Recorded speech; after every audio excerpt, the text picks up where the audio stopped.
right, everybody. Before the show starts, the clip about the trapper, the queen trapper that I'm going to discuss, I believe it's the second clip or second knife that I show. I cannot find that video, so I'm going to give y'all this little blip right here, let y'all know that I'll show the knife. I mean, you're going to see the knife, but I don't have the clip of the before. I'll show you the after, but I won't be able to show you what the knife looked like before I started. So I appreciate all y'all coming by, and I hope y'all enjoy the video. Well, all right, everybody. How y'all doing? Happy Monday.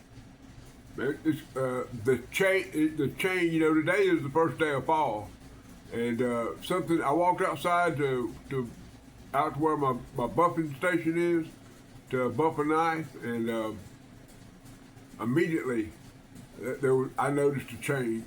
There was a breeze blowing, and we hadn't had a breeze. You know, I live 30 miles from the Gulf of Mexico, so there's normally a breeze. You know, in the morning it blows in, at night it blows out, and but it was a noticeable. I mean, even I had some swirlies coming around the house. I mean, it was different. And then, of course, it was 5 o'clock when I did that, and I walked back inside, and turned on the local weather, and the weatherman was talking about low 50s this weekend. Supposed to rain for a couple of days, maybe starting late today and later today, and then it's about. Well, it's 1 o'clock now, so I guess the rain can pop up at any time. You know, down here we get pop-up showers all the time. But anyway, y'all didn't come for a weather report. I hope everybody's doing good. I hope your week has started well. I have no idea what I'm doing. I got ready to do, today is Modified Monday. That is a hashtag that I believe, if it wasn't started by Aaron Williams, it was certainly, he modified it to make it his. And I don't, there's no more adjectives, superlatives, anything else I can say. Aaron Williams, great feller, artist, family man, good Christian fella. I believe that he carries on the way that everybody in this community, most everybody in this community does. And so Aaron Williams, A&W Custom Designs, if you buy or get something from Aaron Williams, you will not waste your money. I promise you. Take that to the bank.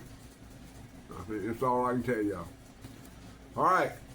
So the first thing we're gonna do is y'all know I bought a big box of stuff from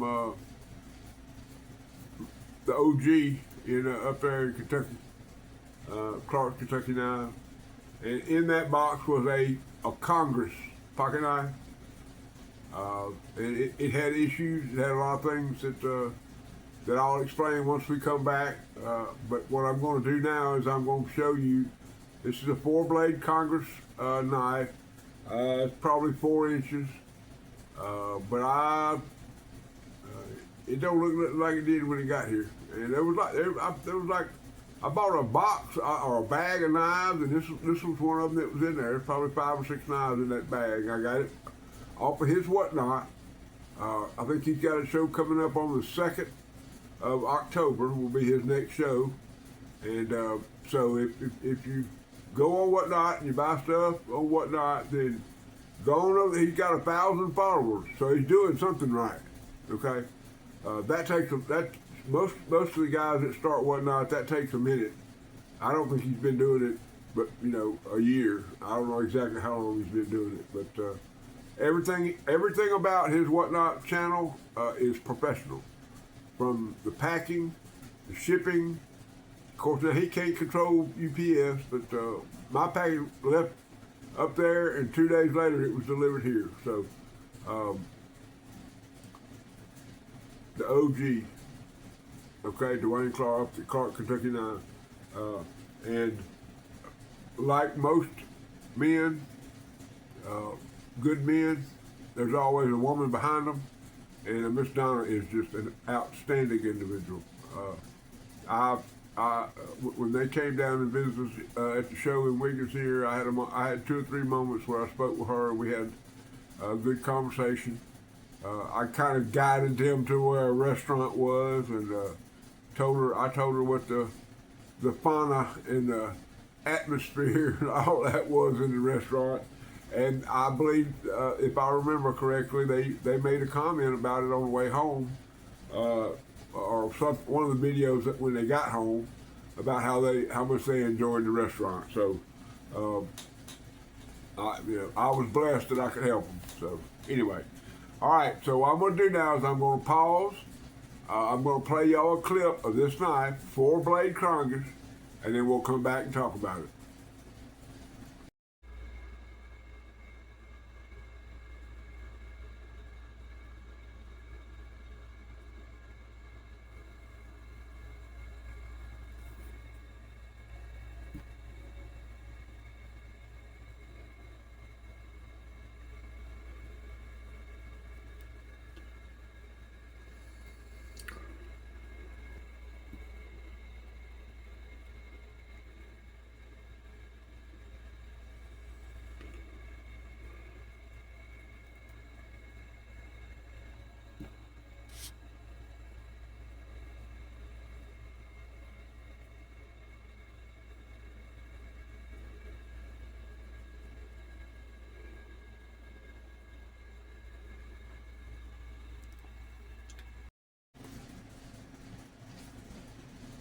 All right, I don't know what I was thinking.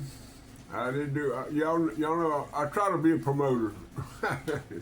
I'm not really a promoter, but I do try to make information available for people that I think they need. And so I'm going to put some subliminal messages in here for y'all that I hope you can hope you understand that. Well, I'll just go ahead and say it. If you ain't coming to this, if you live within 2 hours of this night show and you don't come, you're missing out. There's going to be at least 3 and maybe 4 of the top case knife distributors in the South at this show. Okay, I mean I can sit here and scream at y'all about it and all that, but I'm not going to do that. Okay, so get in there where you fit in there. Also, coming up here, not too long, Ellaville 2025, November the 11th, no, November the 15th, 2025 in Ellaville, Georgia. A knife show put on by Kevin Bentley, the knife doctor. Y'all need to get in there where you fit in there. I'll be there. I'll shake your hand. I'll give you a sticker. So y'all come on. Come on, get in there. All right. Now y'all saw that knife. It didn't look like much. And I'm gonna tell you what. I'll explain a few things about it after I show it to y'all. But here we go.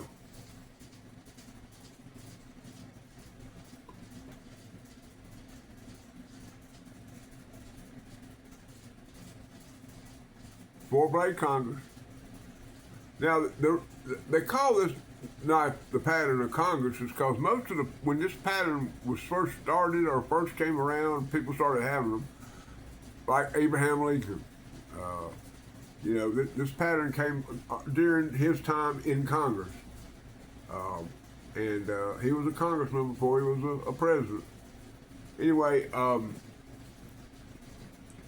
and they called it a Congress because it had all the blades meeting in the middle, like Congress. You got the House of Representatives and the Senate. They meet in the middle and discuss and talk, take care of things, and then they put it up for election or put it up, let the president sign it, or whatever the congressional path is for them to do what they do.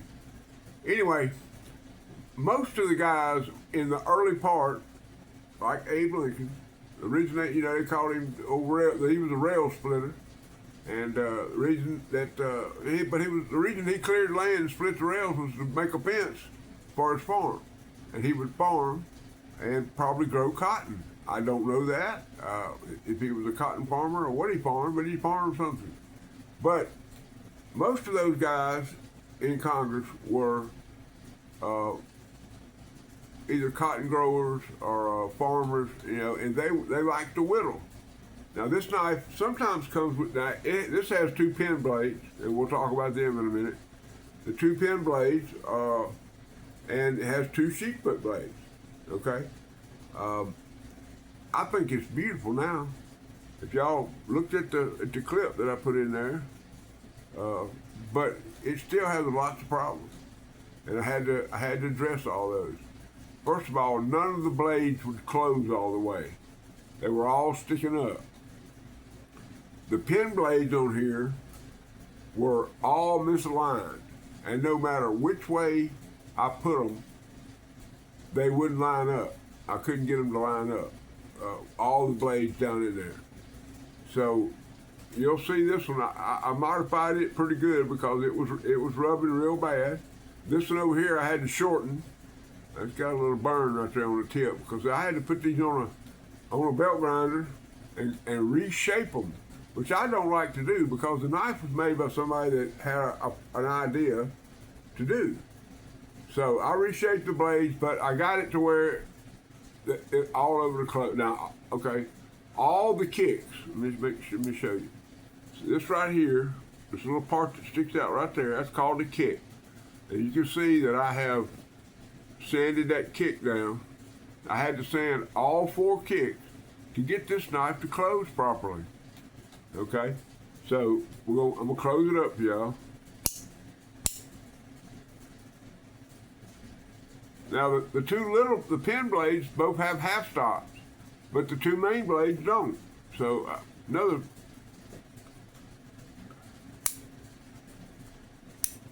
But anyway, I got them all to where they're all down in there. None of the point, you know, before, if you reached in your pocket to pick this up, you might catch your hand on one of them blades, the big blades, and cut yourself. So, but I got it to where all the blades are laying down in the well. They're not touching, they're not rubbing. Anyway, it turned into a pretty knife. But the last problem with this knife, and I'm just going to be honest with you, I could take a pair of pliers and bend these blades and put them. It's very soft. This metal, I probably made in Pakistan, but this knife right here, the metal is not very good.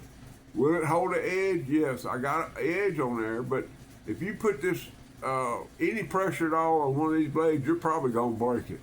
Now, if you use it like a gentleman's carry, you know, cut a string or maybe open a letter or something like that, this knife probably lasts you 100 years. But if you put hard use on this knife, the blades are gonna break. All right, that's knife number one. We took an old beat up Congress that we bought on whatnot, turned it into a pretty slick looking knife. What am I gonna do with it? Don't have a clue. But I got it. I might send it back to Dwayne. I don't know. He got some bangers up there in Kentucky, boy. Anyway, Dwayne, you want that Congress? You let me know, buddy. I'll send it to you. All right. All right. Now the next knife we're going to talk about has a pretty good story. It's a trapper, and I will go over the story completely. But I'm fixing to play a clip right now for y'all to show y'all about this trapper that I had to do some modifications to. So y'all watch this clip and we'll be right back. All right, guys, y'all saw the photograph, the little clip. So the knife came in this box. It's standard trapper, had a broken blade, and that was all my fault. Brother Rex, this knife, the blade was turned, it was so far off and it wouldn't even close. And it had been opened and closed so many times that it put a groove in the liner. I sanded that liner out, straightened the blade, and had it where it was working perfect. But you know, I trying to be a perfectionist. I put it in the vise. Was gonna give it one little tweak when I did snap, and the picture, the little clip you saw, is what I ended up with. So I turned the normal, like a 54 pattern trapper, into a slim line. Now this thing has been on a couple of my shorts, and I may have showed it during the live the other night. By the way, my live went real well. I want to thank everybody for coming in and watching, and all the people that have viewed it since then. Shout out to Ted Hart and Joe Smith. Now, Joe Smith, if you watch this video, you need to send me an email. My email address is in my description. Send it to me, email with your address and all that, and that way I can send your package to you. They'll probably go out around the 1st. Of course, I'll be pretty busy, but I've got them more or less packed, so they'll come out, and I think y'all going to enjoy your boxes. Now, Joe, I don't know if you're a creator or not. It doesn't matter, but I'm glad you won. I'm glad Ted won, because Ted, man, you know, they ain't a finer fella in the knife community than Ted Hart. He's just a great soul, easy spoken. He's one of those guys that I can't wait to meet. I hope he comes to Ellaville. He has plans, I think, kind of on the edge. I'm not sure of coming to Ellaville. But anyway, let's talk about this old trapper. Now, I love me a slimline trapper.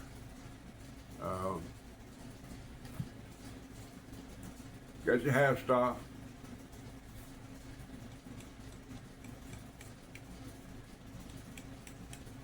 This thing cooler than creek water.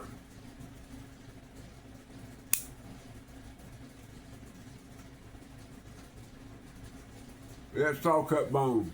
I think it's got. I don't know if you can see it, but it's got a couple of, you know, when you beating on a knife trying to put it back together after you took it apart. Sometimes you get those little cracks and stuff, but boy, don't that pretty. It's a wonderful, wonderful, wonderful knife. I mean, it's hard to get it out of my pocket. It's like that old yellow. Let me show y'all. Now, yeah, dude. Like this bad boy right here. They're gonna have to a better, something bigger, better thing gonna have to come in here to get this knife out of my pocket.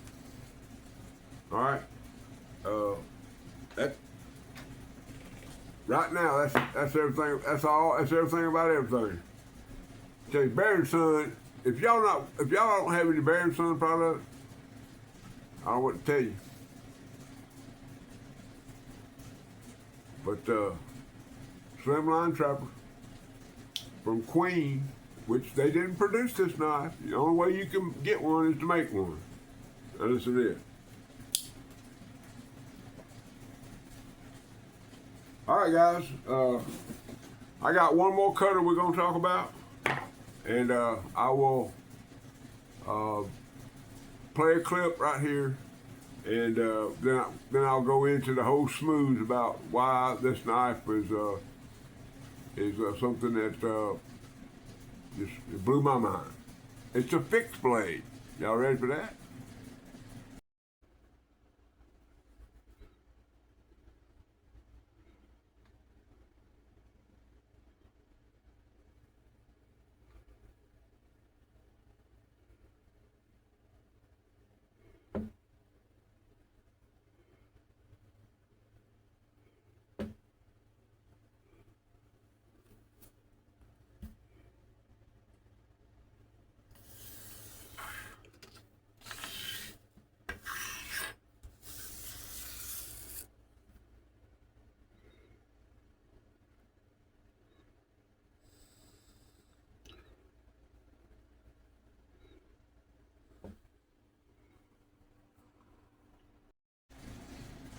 All right, everybody.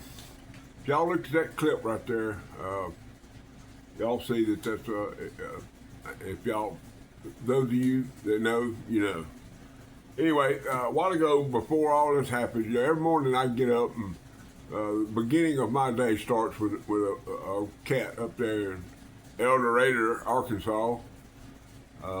And today he had a triple down. He did a video about an imperial knife, and he did a video about a fixed blade knife, and he did a short.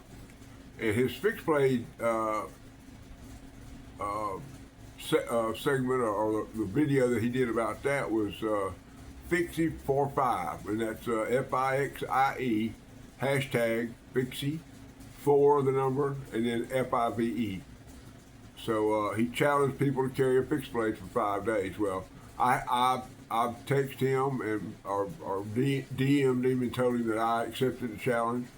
But this knife is not one of them.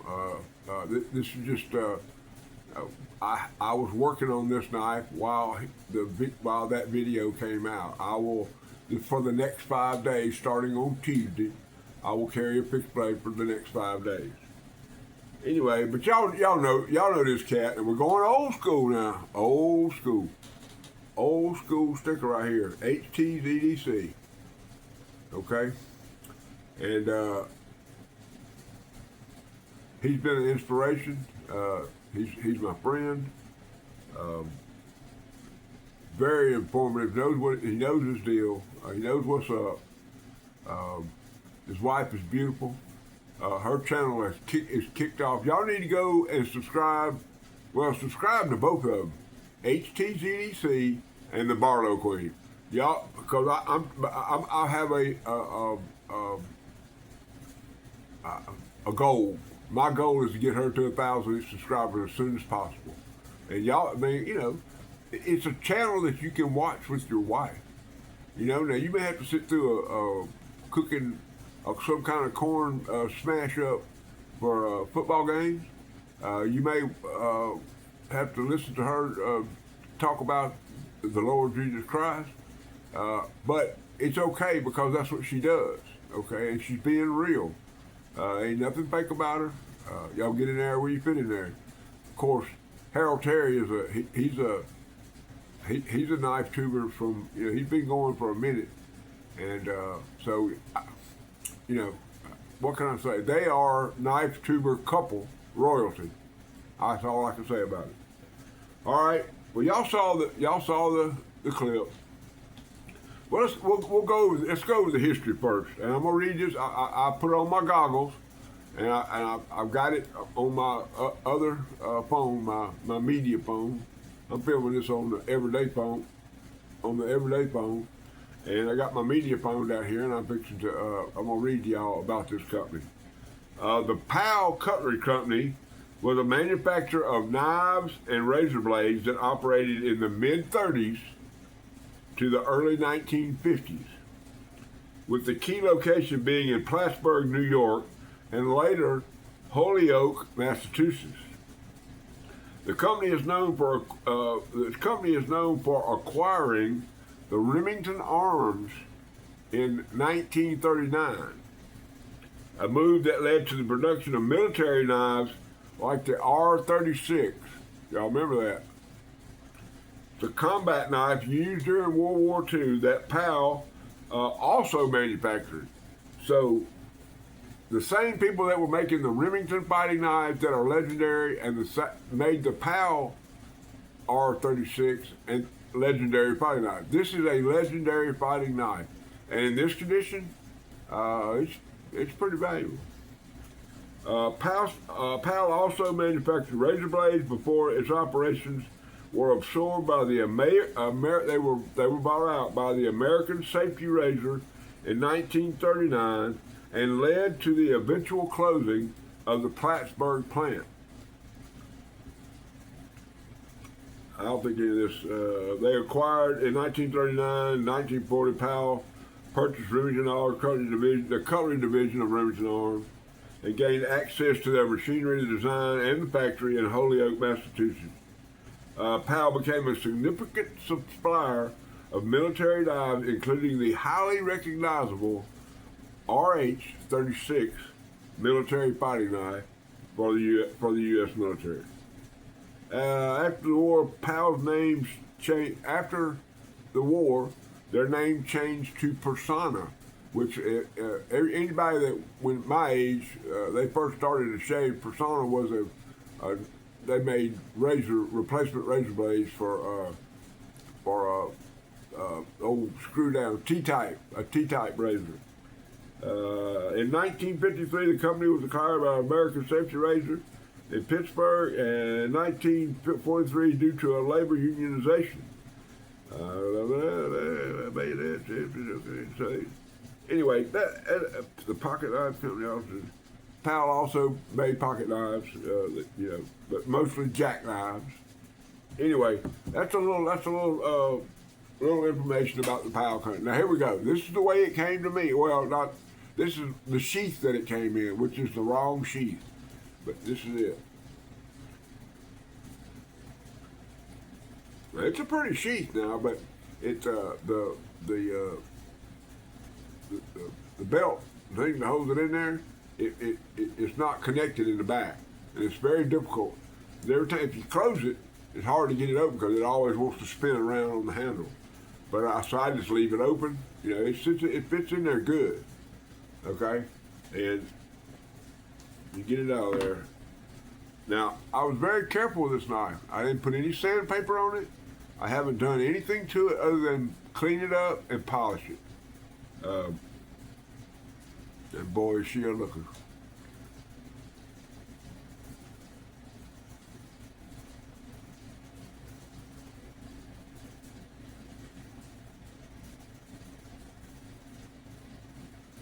Now I could have took some sandpaper to the leather, the stacked leather, got out all them marks and stuff, but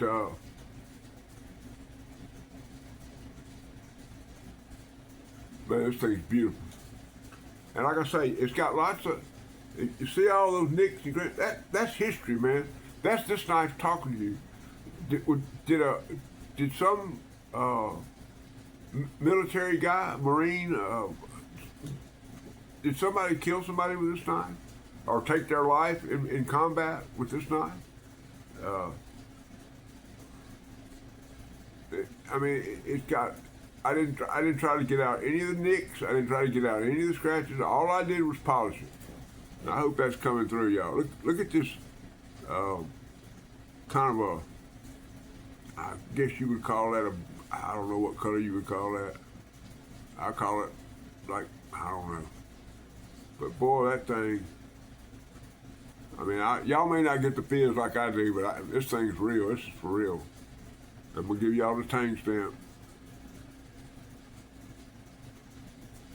It says RH36, and in the middle it says PAL Cutlery, made in the USA.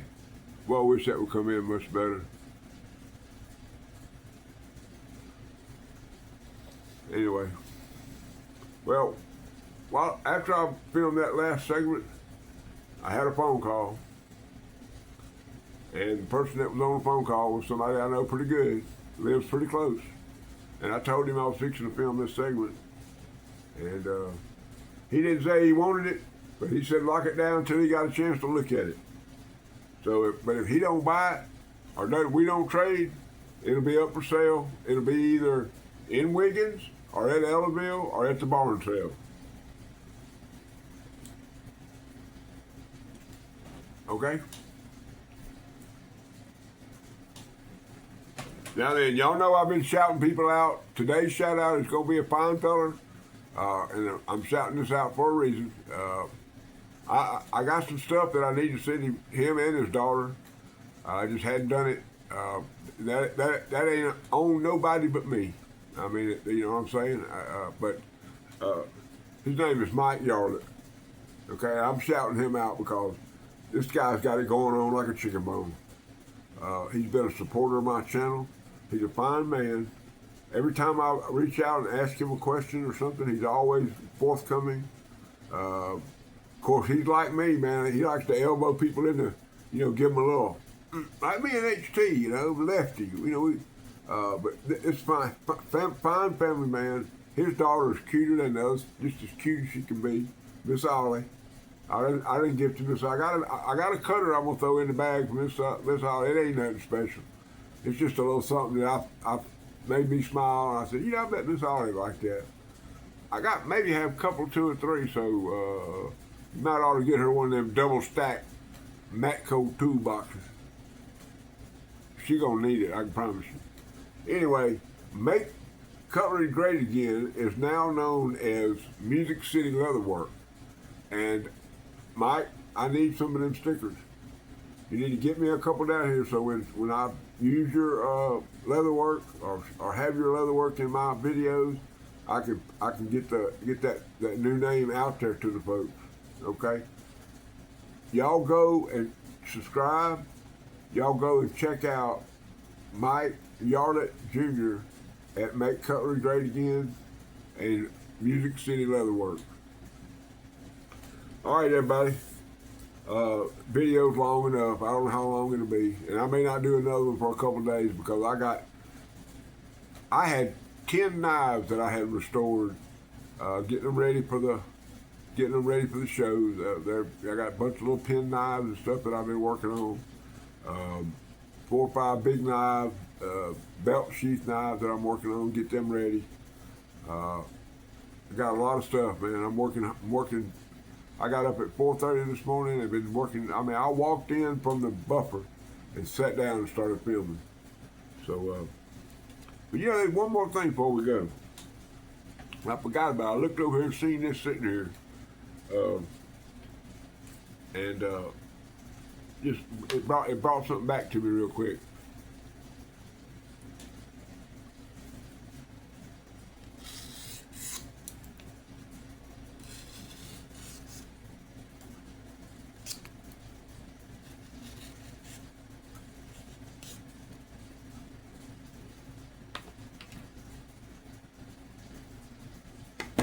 All right, guys. I love each and every one of y'all. I'm glad y'all are a member of my channel. I only wish great things for y'all, for everybody out there. Y'all know how I like to close things. I'm gonna add a little something today. I'm gonna add something to my closing. Okay, and here we go. First of all, Jesus Christ is Lord of my life. Keep a Band-Aid handy. And rule number 9.